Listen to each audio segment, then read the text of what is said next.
5, 6, 7, 8, 9, 10, 11, 12, 13, 14, 15, 16 pernt.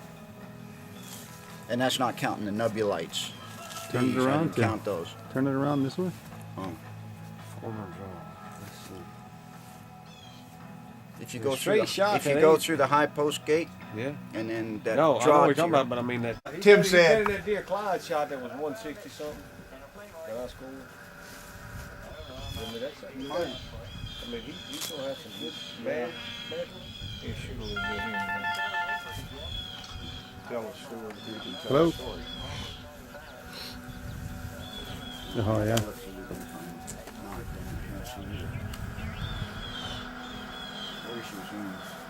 Stuff up here. Yeah. Oh, Tom. Does it say record? I can't see this thing. Today's a happy day for me. Dr. Thomas found my buck that I shot on November the 7th. Today's the 10th. And here he is. It's the best deer by far that I've ever shot. Thought the shot was too high, but apparently it was good enough to kill him. It went in way high. We had weak blood. Tim found the first blood probably 120 yards from the deer, and we only had 5 or 6 drops of blood. The biggest drop was maybe half the size of a dime. We were real dejected and disappointed. And I think the next day he picked up more blood up the hill. The deer was running up toward Foreman Draw, and I'd shot him in the same stand Jeff killed his nice buck out of last year. Gunner Draw, and the buck was heading up toward Foreman Draw. Tim found more blood, so he said, "Man, I think that deer went down in there," and that's where he found him this morning after his hunt. Where did you hunt this morning? Foreman Draw. And you just went on the ground? Yeah. Do you see anything? Yeah. Bone? Yeah. You filmed it? No, my battery was dead. God, that's what happened to me. When the deer came in that morning, he was off eating acorns, off on the flat, and I could barely see him, and I could see glimpses of the rack, and I knew the deer was a Turn shooter. around. Huh? Let me see the back. Got all that kicker stuff. He's off got a the bunch of back. trash down here, man. It'll kill him on the score, but I'm not really disappointed. Yeah. It's character, huh, Covey?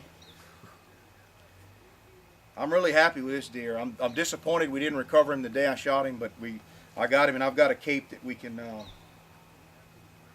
make a mount with at back home. So You gonna mount that thing? I'm gonna mount him and take him to the taxidermist. But yeah, he's better than what I thought. I didn't want to overestimate the deer, so I told him, I said, he's probably mid 130s, 140 at least. I'd seen the 4 here.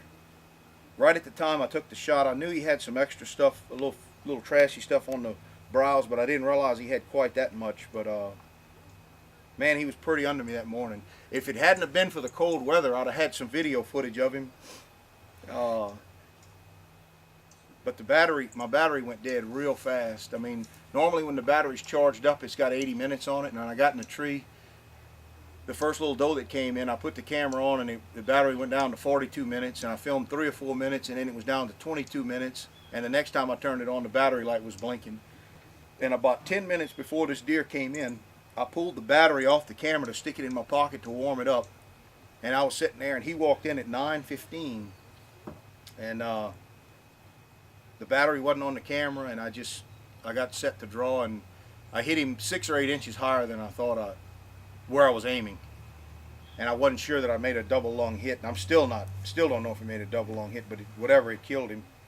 It's just unfortunate to not have the whole deer and lose all the meat to the coyotes, but I love having the rack. And Tim, I appreciate you finding that deer, dude.